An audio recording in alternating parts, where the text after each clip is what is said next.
Quand les gens se réveillent le matin, ils commencent à penser à leurs problèmes. Ces problèmes sont des circuits mémorisés dans le cerveau.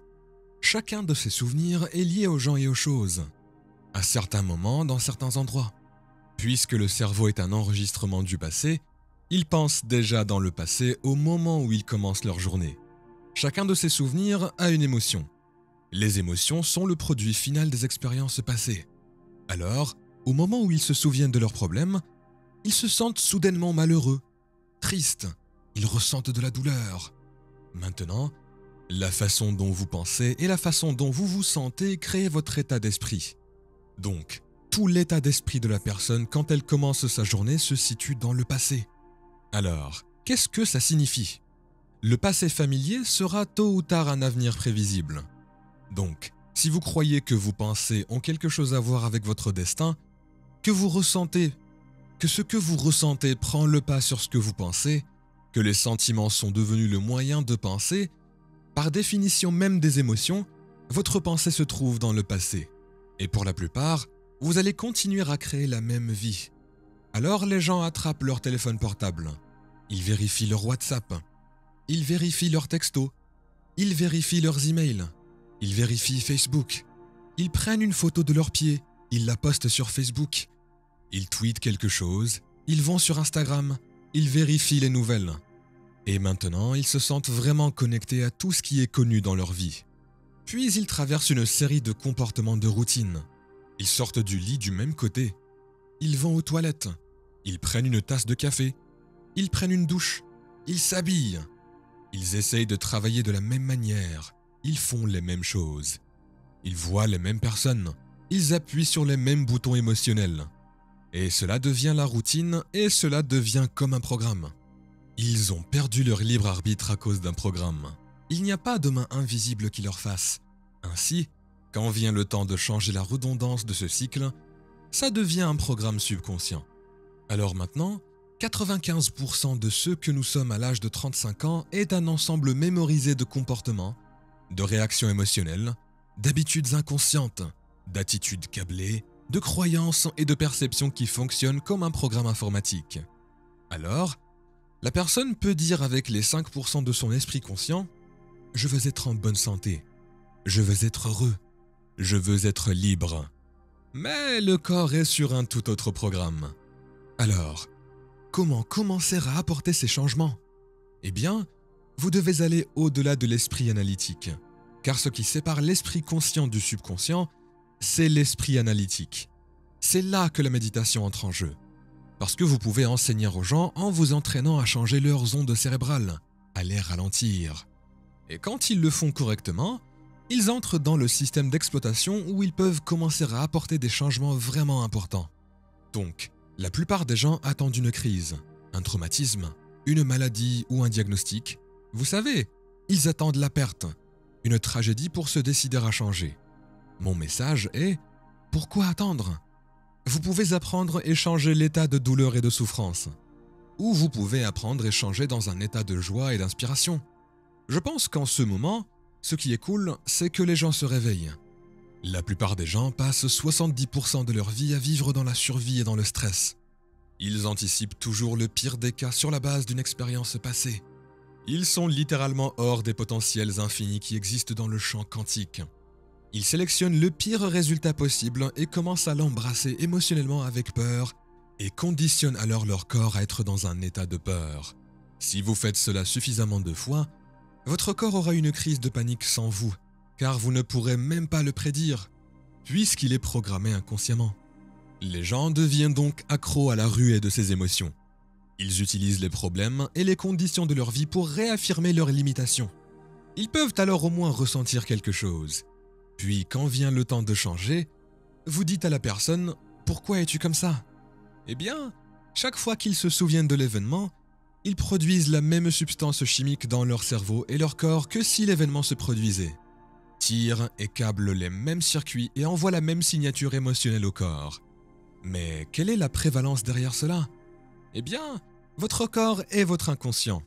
Dans un sens, si vous vous asseyez et que vous commencez à penser à un pire scénario futur, que vous évoquez dans votre esprit, vous commencez à ressentir l'émotion de cet événement. Votre corps ne connaît pas la différence entre l'événement qui se déroule dans votre monde et ce que vous créez par émotion ou par seule pensée. Donc, lorsque la plupart réaffirment constamment leur état émotionnel, quand vient le temps de renoncer à cette émotion, ils peuvent dire « je veux vraiment le faire ». Mais le corps est vraiment plus fort que l'esprit car il a été conditionné de cette façon. Le serviteur est devenu maître.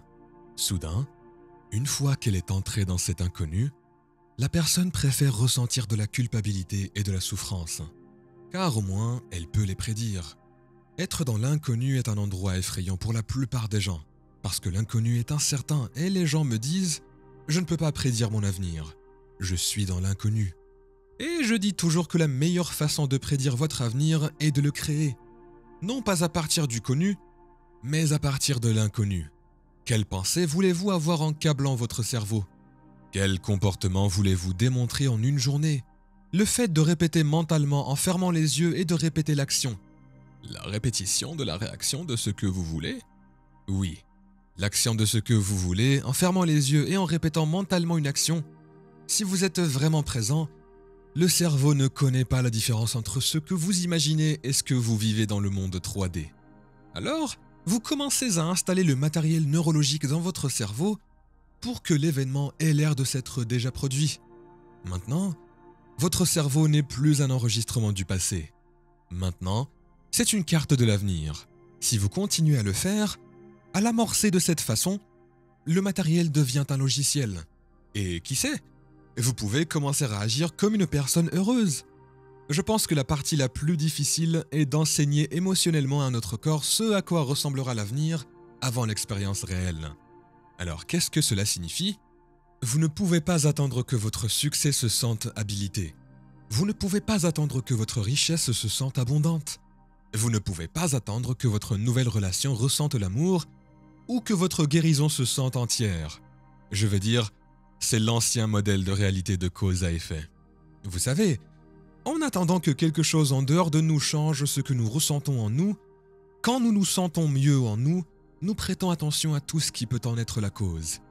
Mais cela signifie alors que dans le monde newtonien, la plupart des gens passent toute leur vie à vivre dans le manque, attendant que quelque chose change. Que voulez-vous dire par « dans le monde newtonien » ? Dans le monde newtonien, il s'agit de prédire l'avenir. Mais dans le modèle quantique de la réalité, il s'agit de provoquer un effet. Au moment où vous commencez à vous sentir abondant et digne, vous générez de la richesse. Au moment où vous êtes habilité et que vous la ressentez, vous commencez à vous diriger vers votre succès. Au moment où vous commencez à vous sentir entier, votre guérison commence. Quand vous vous aimez et que vous aimez toute la vie, vous créerez un égal et ainsi vous causez un effet. Je pense que c'est la différence entre le fait de vivre en tant que victime dans votre monde en disant « je suis comme ça à cause de cette personne » ou de cette chose ou de cette expérience. Ils m'ont fait penser et ressentir cela. Lorsque vous changez cela, vous devenez un créateur de votre monde et vous commencez à dire « ma pensée et mon sentiment changent un résultat dans ma vie ». Maintenant, c'est un tout autre jeu. Nous commençons à croire davantage que nous sommes des créateurs de la réalité. La plupart des gens, quand ils ont une pensée, pensent juste que c'est la vérité. Et je pense que l'une de mes plus grandes prises de conscience au cours de mon propre voyage était qu'avoir une pensée ne signifie pas nécessairement qu'elle est vraie. Donc, si vous pensez que nous avons 60 à 70 000 des pensées en une journée, et que 90% de ces pensées sont les mêmes que la veille, et que vous croyez que vos pensées ont quelque chose à voir avec votre destin, votre vie ne va pas beaucoup changer. Parce que la même pensée mène au même choix. Le même choix conduit au même comportement. Le même comportement crée la même expérience. Et la même expérience produit le même mouvement. Le fait de prendre conscience de ce processus pour commencer à prendre davantage conscience de la façon dont vous pensez, dont vous agissez et dont vous vous sentez est ce qu'on appelle la métacognition. Alors, pourquoi est-ce important ? Parce que plus vous devenez conscient de ces états inconscients de l'esprit et du corps, moins vous allez perdre connaissance pendant la journée, et cette pensée ne va pas glisser de votre conscience de manière incontrôlée, parce que vous, cela signifie vous connaître. Le mot méditation signifie se familiariser avec. Alors que vous vous familiarisez avec les pensées, les comportements et les émotions de l'ancien moi, vous prenez votre retraite alors que vous tirez et câblez de nouvelles pensées et conditionnez le corps à un nouvel état émotionnel. Si vous le faites suffisamment de fois, cela commencera à vous devenir familier. C'est donc si important, comme un jardin. Si vous voulez faire pousser un jardin, vous devez vous débarrasser des mauvaises herbes, prendre les plantes de l'année dernière et les retirer des roches qui se tamisent vers le haut, qui sont comme nos blocs émotionnels. Elles doivent être enlevées afin que le sol soit attendri. Nous devons faire de la place pour planter un nouveau jardin. Donc, premièrement, nous apprenons plus sur nous-mêmes et sur les autres lorsque nous sommes mal à l'aise. Parce qu'au moment où vous vous trouvez dans cet état inconfortable, normalement, un programme intervient car la personne ne veut pas être dans le moment présent ni l'engager consciemment. Si vous n'êtes pas défini par une vision de l'avenir, vous vous retrouvez avec vos vieux souvenirs du passé et vous serez prévisible dans votre vie. Si vous vous réveillez le matin et que vous n'êtes pas défini par une vision de l'avenir, comme vous voyez les mêmes personnes et vous allez aux mêmes endroits et faites exactement la même chose au même moment, ce n'est plus que votre personnalité crée votre réalité personnelle. Maintenant, c'est votre réalité personnelle qui affecte ou crée votre personnalité. Votre environnement contrôle vraiment ce que vous pensez et ressentez inconsciemment. Car chaque personne, chaque chose, chaque endroit, chaque expérience a un réseau neurologique dans votre cerveau. Chaque expérience que vous vivez avec chaque personne produit une émotion. Certaines personnes utiliseront donc leur patron pour réaffirmer leur dépendance au jugement. Utiliseront leur ennemi pour réaffirmer leur dépendance à la haine, mais utiliseront leurs amis pour réaffirmer leur dépendance à la souffrance. Alors maintenant, elles ont besoin du monde extérieur pour ressentir quelque chose. Donc changer cela, c'est être plus grand que votre environnement. Pour être plus grand que les conditions de votre monde et de l'environnement, est-ce séduisant? Alors pourquoi la méditation est-elle l'outil?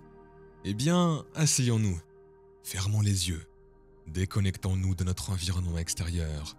Si vous voyez moins de choses, moins de stimulation arrive à votre cerveau. Si vous jouez de la musique douce ou si vous avez vos fiches d'informations moins sensorielles venant à votre cerveau, vous vous déconnectez donc de votre environnement.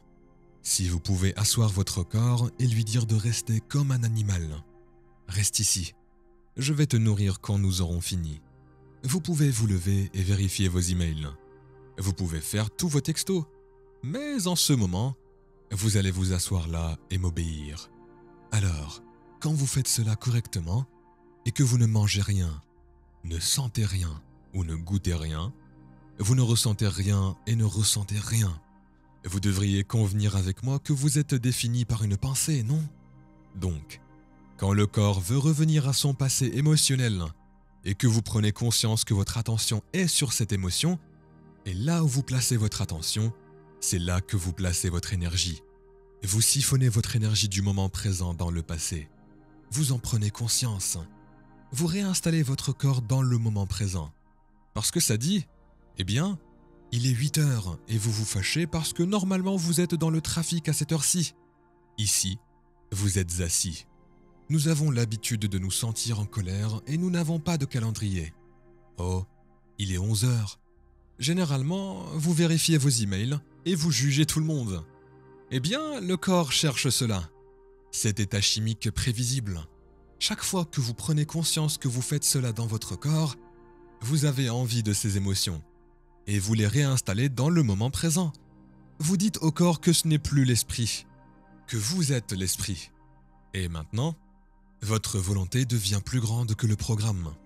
Si vous continuez à faire ça encore et encore, encore et encore et encore, tout comme l'entraînement d'un étalon ou d'un chien, ça veut juste dire « je vais m'asseoir ». Au moment où cela se produit, le corps n'est plus l'esprit quand il se rend enfin. Il y a une libération d'énergie. Nous passons de particules en ondulation de la matière à l'énergie. Nous nous libérons des chaînes de ces émotions qui nous maintiennent dans un passé familier. Nous avons vu ceci des milliers de fois. En fait, nous pouvons réellement le prédire maintenant.